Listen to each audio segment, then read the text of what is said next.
Hey guys, welcome to another video. In this video, I will show you how you can hide likes and view counts on your Instagram post. So if you are visiting my channel for the first time, then please consider subscribing. Now without further delays, let's get started.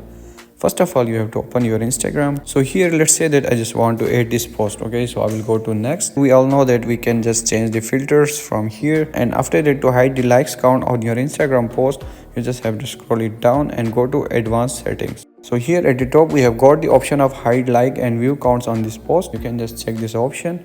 And if you also want to turn off commenting, then you can also check this option. Okay, so for now I just want to hide likes and view count on my Instagram post, so I will only check the above option, and after that you can just post your Instagram. So like this, you can hide the likes and view count on your Instagram post. So if you want to see more Instagram videos, then you can visit my YouTube channel. I have made a lot of videos related to Instagram. For now, let's finish this video here. I will meet you again with another interesting video.